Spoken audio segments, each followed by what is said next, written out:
तो कहते हैं प्रेम की लाली ला के, प्यार तो बोला सब बान भाइयां थे, सभी भक्तों से, समाज में वो भी कोई बगैर उपदेशी भी रिश्तेदार है, सबसे मृदु भाषा से प्रयोग करे, मीठा बोले, प्यारा बोले, ये तेरी लाली है, ये तेरे होठों की शोभा है। फिर कहते हैं जाप अजप्पा जप के अपना दहेज बना लिए। ओह, ये भक्ति की कमाई जो श्वास उस श्वास से ये अजप्पा जाप कहलाता है। कहते इसका जाप करके तू अपना ये दहेज बना, यानी धन जोड़ ले जो आगे लेकर जाना है, दहेज जो अपने पति के घर लेके जाना है।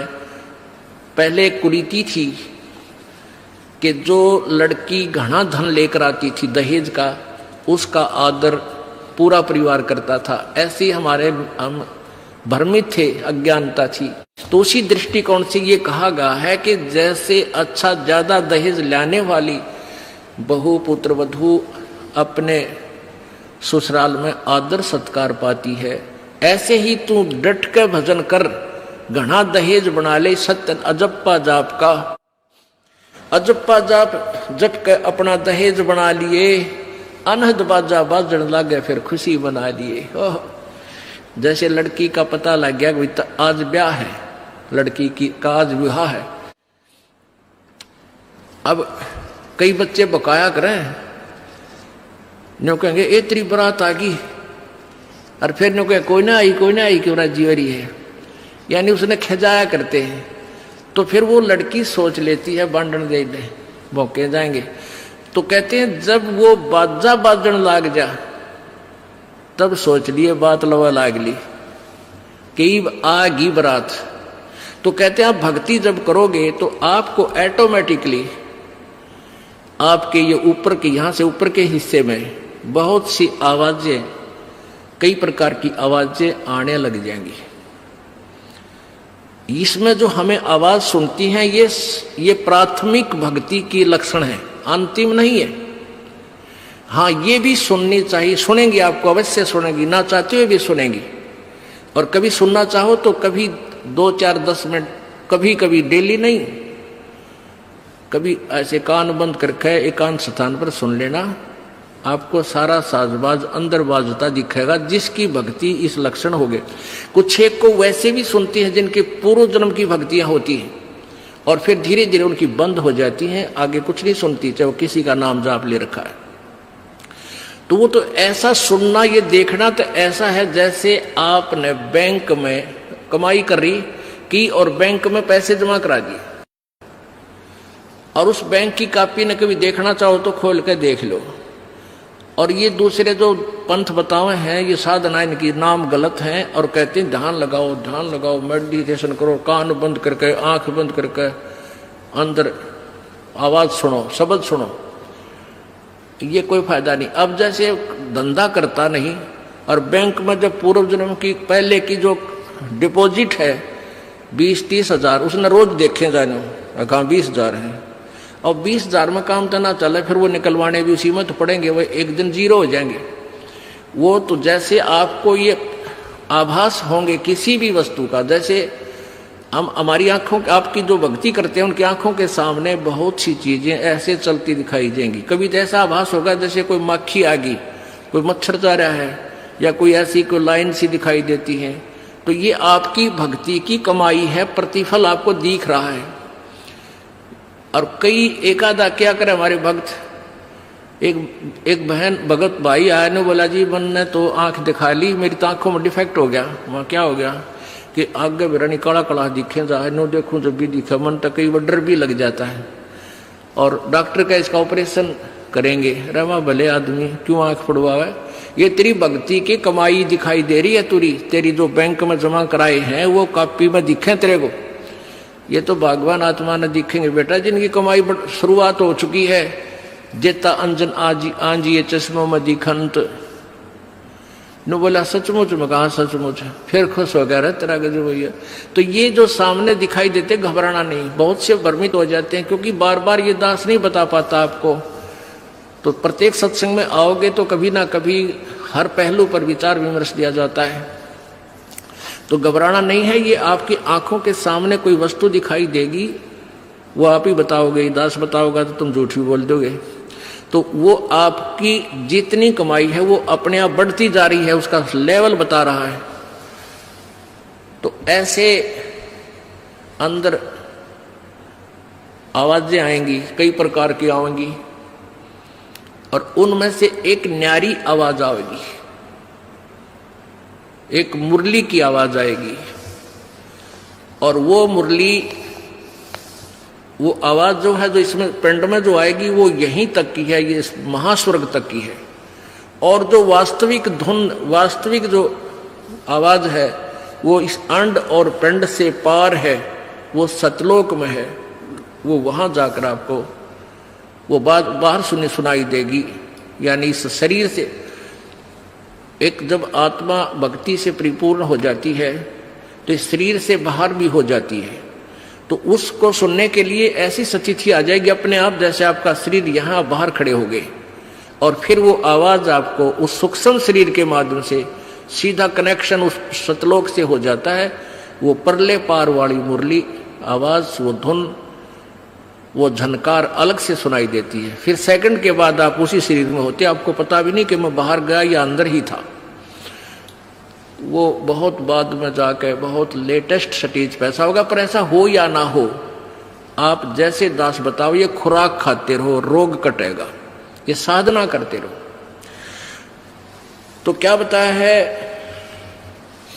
जाप अजप्पा जप के अपना दहेज बना लिए, और ये अनहद बाजा बाजन लागे, फिर खुशी मना लिए। फिर मान लिए खान तेरी भक्ति चल पड़ी, निकट लागली बात आगे लेने, यानी बरात आगी। आवे बिरहा कबीर लेने, खुश होकर चालिए, और प्रेम की बारिश होने लागे, फिर मलमल नहा लिए। जैसे आपने कल सुना था, बिना प्रेम पावे नहीं चे करोड़ समाधि ला। होय होय। जैसे सूरज के आगे बदरा, ऐसे कर्म छयारे, प्रेम की पवन करे चित मंजन, झलके तेज नयारे।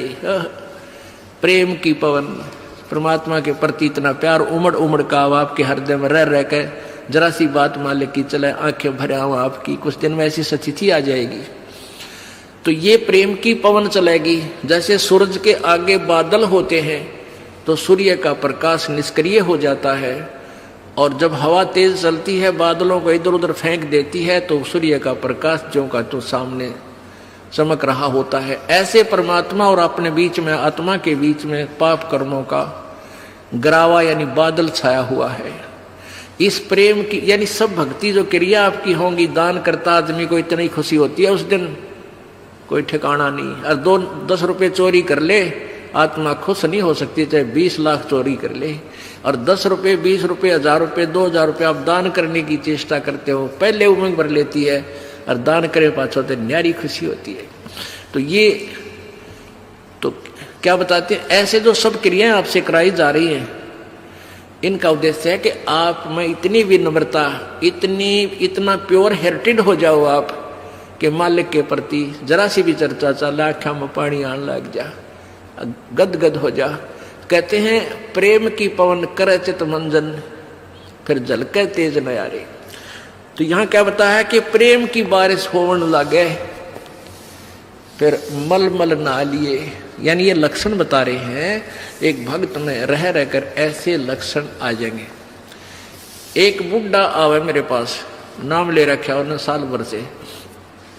वो कहता है जी मैं नाम जपन लागू, मैं रोने लग जाऊं, मेरा रोना बंद कर दिया। राम तो रोना शुरू करवावा तो बंद करवाना आवे, ये तेरे भाग जा गिरे भले आदमी, नो कहना शर्म आवे, लोग नो कहीं अच्छा आदमी नाम नहीं लागे तो माई लोग की सुनेगा, तुम्हारी सुनेगा, नो बता। तो इसे वो पुण्यकर्मी प्राणी है, बुढ़ा आदमी 65 साल का होगा, भगवान का नाम मिल गया, पिछले संस्कार से ही होता सारा कुछ। और ईब का नाम लेने लग जाऊँ, मैं तो रोने लग जाऊँ। अरे तेरा जी भगवान ये सब ने देसा रोना हमारे भगता ने, आँखें में पानी आवे, मालिक की चर्चा हो, ना द्वेष हो, ना राग उठे, ना कोई चोरी करने जी करे, ना कोई जारी करने जी करे, ना बुराई मन में आवे, ये ऐसा जो धुन लग जा। फिर कहते हैं सार शब्द का सुरमा गा लिए, जब पति न भावे। सार शब्द यानी जो असली मंत्र आपको दिया जाएगा वो सुरमे जैसा होगा, वो एक न्यारी आपकी जो है ना पहचान बनेगी, उस पर न्यारी जो है ना अलग से आपकी एक और सुंदरता बनेगी, यानी परमात्मा को आप और उस मंत्र सहित और अच्छे लगोगे जिनके पास ये तीनों मंत्र होंगे। कहने का भाव ये, आदिन्नी की मांग भरा ले तो चलिए नाड़ झुका के, विनम्रता, अभिमान खत्म हो, विनम्रता आवे और सबके साथ प्यार से बोले, आकड़ नहीं पाड़े। ये लक्षण हो जाने चाहिए आपके अंदर। आदिन्नी की मांग भरा ले, ये जो मांग आप सिंदूर डालते हैं ये आदिन्नी तेरी मांग है, और चलिए नाड़ झुका के, यानी नम्रता से रहना, नाड़ झुका के चलना, नम्रता से पेश आना। और संत समागम बरात तेरी तन ले जावेगा ब्याह के। अब ये सत्संग रूपी बारात है, आत्मा को यहीं से श्रृंगारा जाता है, यहीं से इसको तैयार किया जाता है, ज्ञान सुनाया जाता है। तो ये परमात्मा, सत्संग में आने वाली आत्मा ही परमात्मा के पास जाएगी, यानी ये बरात वाले ही, बरात ही समझो उस मालिक की है। संत समागम बरात तेरी तन ले जावेगा ब्याह के, सुरत नृत है डोली तेरी। सुरत और नृत ये आत्मा इनके साथ चलेगी, और बैठ सुन शिखर में जाकर, यानी सतलोक में जाकर बैठ जा। और मकर तार का खेल कांगना, अलल ध्यान दचा के। अब कांगना खेलते हैं ना, जैसे यहाँ एक मोटा हवान जा, दूसरा मोटा बांध जा रहे नाला, और कई गांठ ला दे, फिर नो कहेंगे वो देवर खोल लगा इसने, कांगना खेल रहेंगे ना खुल जा, उबरण के फंड होया करना, लंबा चौड़ा सिस्टम। तो परमात्मा कहते हैं अब मकर तार का खेल कांगना, छूट ना जा आते हैं, छूट गया वो हार जाएगा।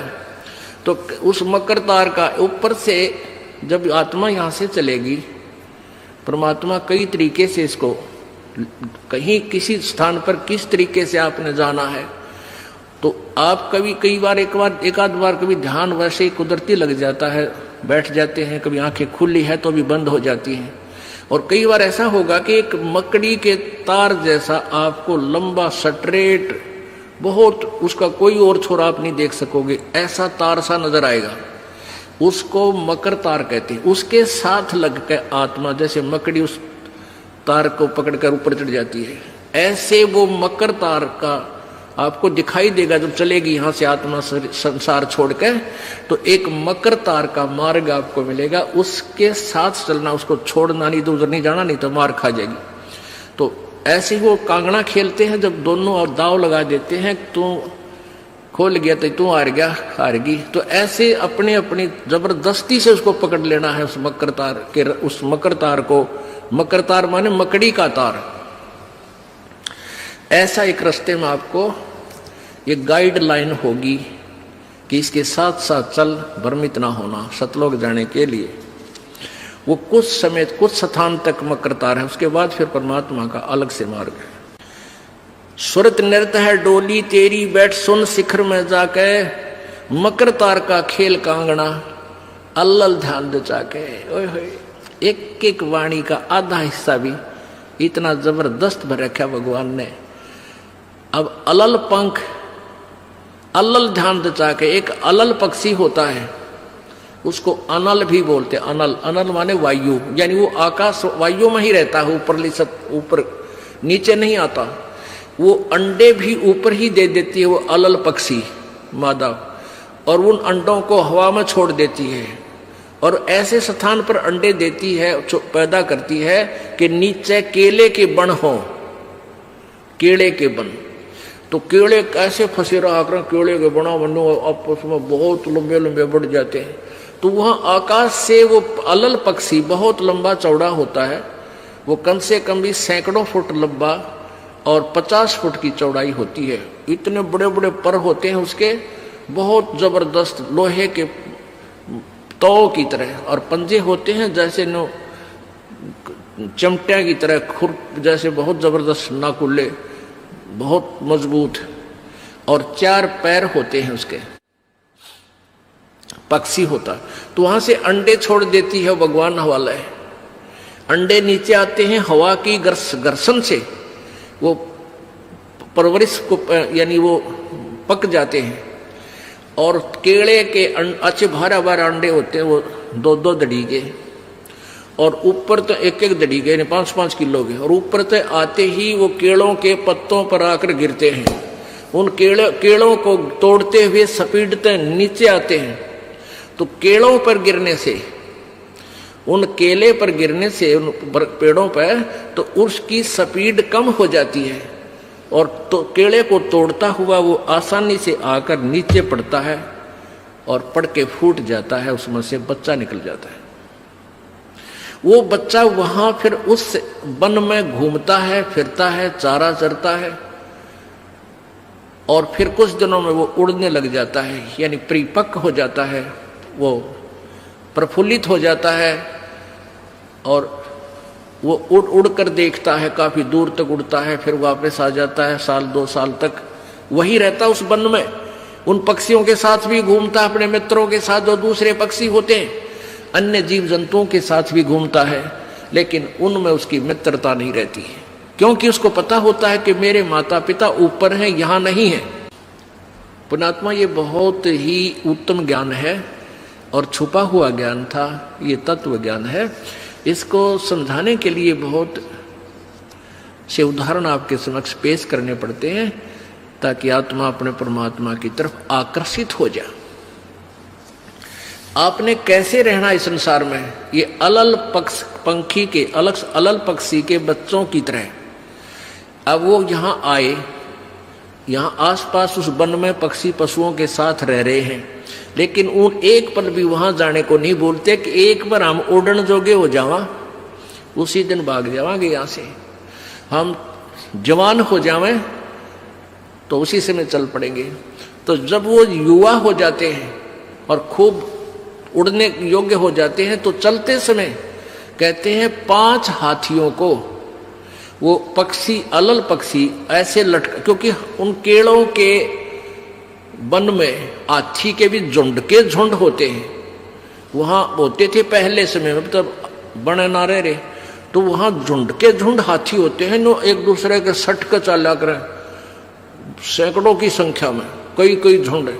तो वो अलल पक्षी उनके ऊपर झपट्टा मारता है, और उसके इतने तेज वो होते हैं 1.5 फुट के पंजे, और उनको ऐसे फंसा लेता है चारों हाथियों के, 4 हाथियों में, 5 और 5वें ने नोक मुंह के साथ।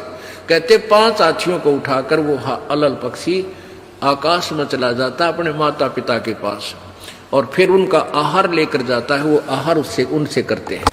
तो अब आप यहाँ आए हो अलल पक्षी की तरह ध्यान रहे, एक पल भी वो पक्षी का बच्चा अपने माता पिता को नहीं बोलता कि मैं यहाँ का नहीं हूँ, मेरे तो ऊपर है माता पिता, और जब मैं यहाँ से जब जाने जोगा हो जाऊंगा 1 मिनट में चल पड़ूंगा। तो आप उस अलल पक्षी के बच्चे की तरह यहाँ अब तैयार हो, अच्छी खुराक खाओ राम नाम की, और मजबूत हो जाओ, और चलते समय इस राम नाम की कमाई लेकर ऊपर चलेंगे। अब कहते हैं अलल ध्यान जचा के वो पक्षी का बच्चा एक पल भी वो यहां रह ही नहीं सकता। उसको ये पता होता है, कॉमन सेंस होती है कुदरती, कि मेरे माता पिता वहां है, जिस दिन मैं यहां से जाने योग्य हो जाऊंगा एक पल नहीं रहूं यहां पर। तो ऐसे आपने ये हर दिन उस सतलोक में जाने का अलल पक्षी की तरह यू ध्यान लगा के वो जचा कर रखनी है, इसको भूल नहीं पड़ने देना। मकर तार का खेल कांगना अलल ध्यान जचा के, और बैठ विश्वास सेज बिछा के, जो शब्द छैल आवे है। अपने आत्मा कह कबीर सुनो भी साधो, मैं तो हूं विश्वास में। जो क्रिया जो साधना आपको बताई जाती है, वो साधना वो है जो सब सदग्रंथों में प्रमाणित है, और वो है जिन महापुरुषों ने परमात्मा पाया उन्होंने भी यही क्रियाएं की। तो आप एक विश्वास रूपी सेज पे, जैसे दुल्हन होती है अपने पति के इंतजार में वो बैठ जाती है, तो ऐसे ही कहते तू अपना विश्वास रूपी सेज बिछा के इंतजार कर उस परम पिता के आने की। विश्वास तेरी सेज है, यानी तेरा विश्वास है तो मालिक आवेगा। और विश्वास नहीं है तू ही वहां से चला गया कि तो फिर पति कहां मिलेगा। कहने का भाव ये है कि डगमग नहीं होना है। इस दास के अतिरिक्त यदि ये भविष्यवाणी किसी और पर फट हो जाए तो दास ने बता दियो मैं भी थारे साथ होने चल पड़ूंगा और तुम नबी सारा मैं ले चलूंगा। भाई ठीक है, अपना कल्याण करवाना। पूरी पृथ्वी पर एक मेरा ही ज्ञान होगा, मेरा ही नाम होगा और एक ही भगवान की पूजा पूरी पृथ्वी पर चलेगी। जो भक्ति करेंगे, जो नहीं करते हैं वो ना करेंगे, वो अलग बात है। अगर यदि कोई परमात्मा चाहता है तो साधना यही करेगा और नहीं कर सकता इस ज्ञान को सुनने के उपरांत।